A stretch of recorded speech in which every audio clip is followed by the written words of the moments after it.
Should we talk about what's going on in funny old Australia? Yeah. But funny old Aussie land where you've got those people from the last segment saying, yeah, decolonize me, daddy. Go on, do it. I dare you to.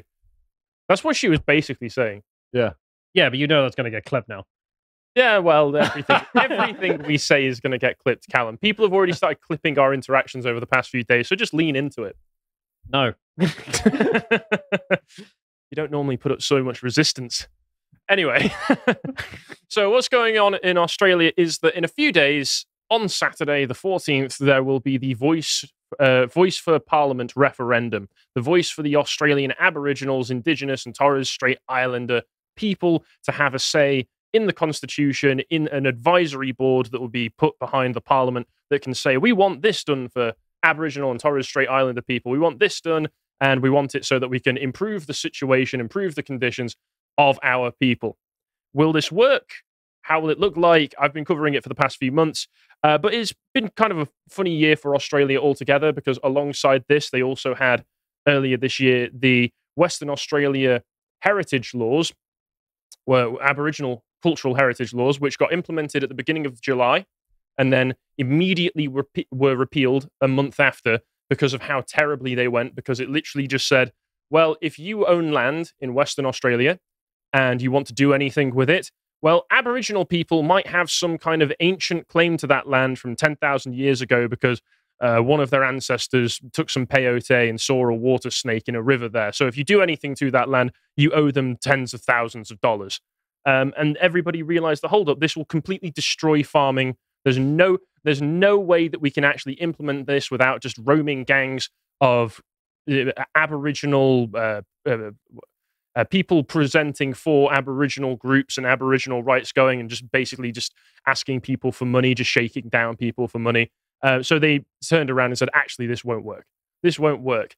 But in the same year, they've decided, what if we had that, but for the entirety of Parliament, for the entirety of Australian government, basically, where we have the Aboriginal advisory group behind Parliament that can give advice for anything that they say that they want to be done so that they can get better outcomes. Because to be fair, in Australia, the Aboriginal and Torres Strait Islander communities that they have there are in pretty dire straits. They're very poor. They're very ill-educated. Oftentimes, they have very, very bad health results. We've discussed a bit of the reasons for this in previous segments, and I will go into a little bit of that. But, you know, you can understand from the perspective of somebody who has Aboriginal heritage or is Aboriginal in Australia, you would think, I want conditions to improve. I want conditions to improve for my people. Will this help it? And are those conditions that they live in the result of colonization? Because, of course, this all comes from decolonization. As we were discussing in the last segment, decolonization is not what it's sold as being most of the time. Well, yeah, it's murder. A lot of the time, yes, it's murder. I do have to take umbrage, though. I mean, I've spoken about this with the Americans, the Native Americans. It's like, well, no, the Americans there are also native to America. They're not from anywhere else. Yeah. They're not from England. They're not from France. They can talk about the heritage as much as they like. They're not us. Yeah. And it's the same with the Australians. Like, you've got the Aboriginal Australians. It's like, well, no. Like, you got to meet the Australians. Again, they're not from England.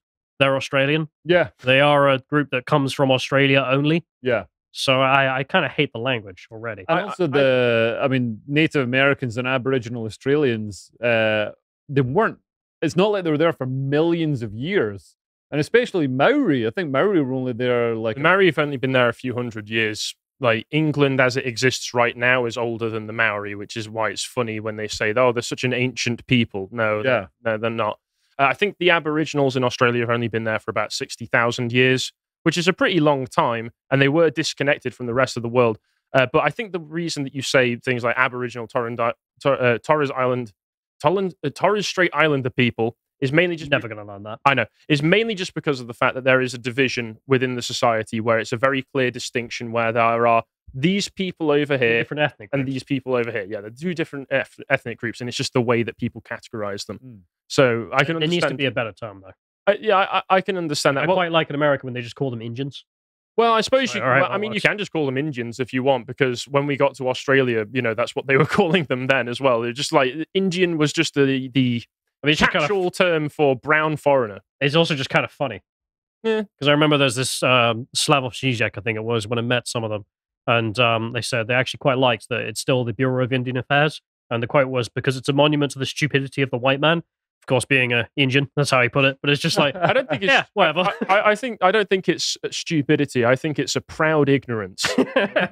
Performing in Australia, a lot of places sort of say or strongly suggest, it's almost like giving your pronouns, that you should do recognize the land that you're on and give thanks to the people whose land. And also, if you want to give a big bag of cash to these people, go for it. Well, that's the thing. I got in trouble for doing it because they're like, oh, you should do this before your performance. I was all like, yes, I'd just like to give thanks to the people whose land we're on. I mean, you're not getting it back. All you're getting is this little saying before the show. But that's true. Yeah, I mean, I'll go into a bit of detail about what it is so that everybody's clued up. So the Voice would be a permanent body that the government would have to consult on issues affecting the lives of Aboriginal people in the country's other Indigenous group, Torres Strait Islanders. Panel would be advisory without a veto or budgetary control, and if passed, will mark the first mention of First Nations people in Australia's constitution. So, like I say, there's lots of socio-economic disparities between the two ethnic groups, between the whites and the Abos. But that phrase really does make you sound like a gay man, though.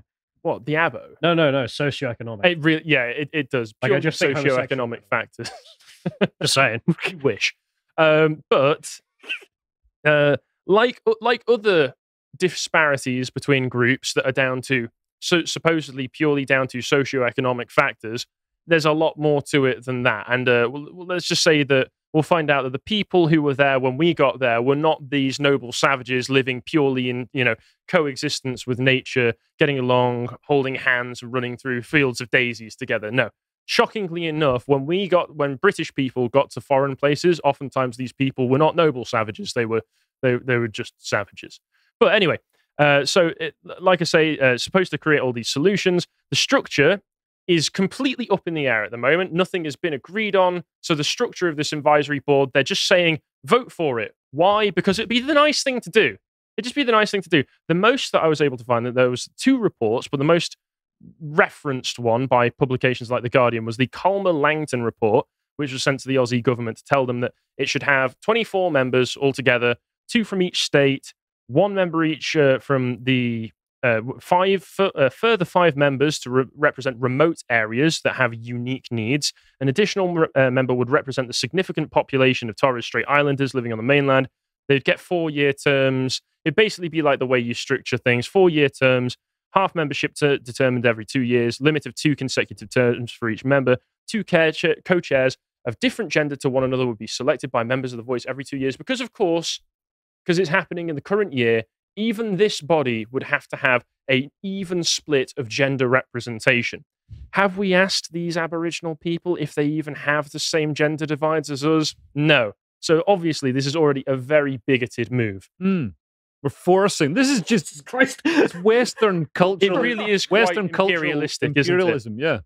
Yeah. So this was actually originally something that was proposed when people were voting for the most recent government. I think it's the I forget the guy's name, but it's the Labour government in power of the federal government in Australia at the moment. And this was something that they campaigned on. But the reason that they're trying to get it done through a referendum to change the constitution would mean that you need to do another referendum in the future if you want to repeal it. So they're basically just trying to make it as permanent as possible, because you change the constitution, the next government that comes along can't just say, this advisory board doesn't work, never will work, never has worked, because in the early 1990s, they actually already had something very similar to this proposal implemented in the local areas, where it turned out to just be a hive of corruption where people were taking backhand bribes and abusing one another, which is pretty horrific. Some of the stories that I read researching into this, the level of abuse that was going on within these communities. So they repealed it in 2005. And now, of course, when they're reporting on that, publications like The Guardian taking all of the context away and just saying, can you believe we already had this and the evil conservatives just repealed it for no reason? How racist and terrible of them. The other important thing is this is basically not going to work. This is not going to work because you need a double majority to pass a referendum in Australia. I looked into this earlier. What it means essentially is that you don't just need the majority of the whole country, because it's split into 5 states. You also need the majority of the states to have a majority there. So say you only get two states majority, but you get an overall majority, doesn't pass. Doesn't pass. So it's going to be very, very difficult. But I'll carry on with some of the information. The No campaign, which has been led mainly by conservatives, argues it will create extra bureaucracy, embed racial privilege into the Constitution, and turn Indigenous people into victims, which, 83% of them are in favor of this. So I'm sure they're mostly fine with being labeled victims if it means that they get free stuff out of it, like most ethnic grievance groups in the West do. Another opposition group, Progressive No, says the Voice would be a powerless advisory board that does not go nearly far enough. So be afraid of those people, because those are the actual insane people. Previous attempts to reverse negative trends regarding these socioeconomic factors have been heavy-handed. Events in Alice Springs, a dusty remote town in the heart of the Northern Territory where around 20% of people are Aboriginal, is perhaps the most infamous example. In 2007, a policy known as the Intervention, the local army was deployed, limits on alcohol purchases included, because I believe with these Aboriginals, about half of them are heavily alcohol dependent, and it causes a lot of trouble in these communities. They also have a big problem with petrol sniffing, as I've discussed before, to the point where it gives them brain damage, and they sniff so much petrol that Australia had to introduce a non-sniffable petrol into the country, so that they couldn't sniff it to get high. But then the Abos found out, actually, if we just sniff a lot of it, you can still get high off of it. I didn't know you could get high sniffing petrol. Oh, you've never tried it before? You never lived, my friend. Yeah. No, don't try that. Don't try that at home. It literally gives you brain damage. Please do not try that. So the emergency response aimed to tackle disproportionately high... It aimed to tackle disproportionately high rates of domestic violence, crime, and allegations of child abuse, mostly in camps dotted around the desert town, which was set up by Aboriginal people displaced from their traditional lands. And it gives the big sob story, says about how, 250 years ago, the British arrived and they stopped them from doing their completely peaceful and harmless cultural practices and displaced them. And we tried to integrate them, and integration is only ever a bad thing because colonization was only ever a bad thing, and now we need to decolonize and just let them get on with it. Well, what does letting them get on with it mean? Because a lot of the problems that they experience now, including the domestic violence, including the alcohol drinking, including the petrol sniffing, is blamed entirely on colonialism. But what was it like before we showed up? Well, there's this really good article from a conservative Australian news print. I know that's a very silly, terrible cartoon, but it's a terrible cartoon. But it says happening to our tits. Don't ask me. Don't ask me to explain the ways of foreign peoples. So he talks in here, one about some of the previous councils that have been set up that are very similar to what the Aboriginal Voice is trying to do for Parliament. He says, why hasn't the plethora of well-funded Aboriginal councils not tackled the violence issue before? They can't solve the problem. They are the problem. Here are two case stories. So the Voice's predecessor, the Aboriginal and Torres Strait Islander Commission, was created by Bob Hawke in 1990 with bipartisan political support. There was no split between this. Everyone said, yep, this is a great idea. It was supposed to be a radical shift towards self-determination to fund housing, infrastructure, jobs, and legal aid, along with grants and loans to myriad claimants. At its peak, the ATSIC was disbursing 1.1 billion Australian dollars a year. Now, bear in mind that's Australian dollars, so that might be, I don't know, enough for a KFC. The bosses focused on land rights, treaties, self-determination, and constitutional reform. So all of this big lefty decolonization language has been going on for a very long time. They've been trying to implement solutions like this for a very long time, as though Aboriginals' women's sufferings were irrelevant. Indigenous legal expert Hannah McGlade took a job with the ATSIC in 2001 on treaty work. She found the gamut of women's affairs was handled by one part-time junior staffer. And in mid-2001, The Age publication ran an expose by Andrew Rule about the ATSIC chairman, headed Jeff Clark, Power and Rape, alleging him to be a sexual perpetrator of sexual violence. A serial perpetrator of sexual violence. 4 women provided sworn allegations of assaults by him in the 1970s and 1980s. One woman was his child cousin at the time. Police said that the evidence was not enough to secure a conviction. Clark strongly denied the allegations, saying, "My only crime is that I am an Aboriginal and I have the audacity to question the legitimacy of this country. I can't be a rapist because you are racist," is the logic that we're following there. That does sound like something you'd put on a shirt. Yes, I have called for a treaty. In 2007, he was found in a civil court proceeding to have raped one woman. McGlade was outraged that when the allegations arose, the ATSIC women, rights supporters, Aboriginal big shots, and the Green Left Weekly closed ranks to denigrate the complaints as BS from the capitalist media, the evil capitalist media. The second example of this black-on-black oppression involved the Swan Valley Nyunga community in outer East Perth. The community was led for 40 years by an elder, Robert Brofo, a charismatic power broker. He led Aboriginal rights campaigns and became the 1990 NAIDOC Person of the Year. Welfare authorities skirted around the enclave and police dumped wayward youths there. Glue sniffing was rife among children who were also sexually abused by both men and teens in the area.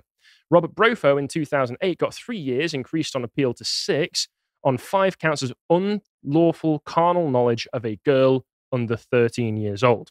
Judge Nesbitt described Brofo as a bully and a repeat liar who had sexually abused the complainant from the ages of 11 to 22.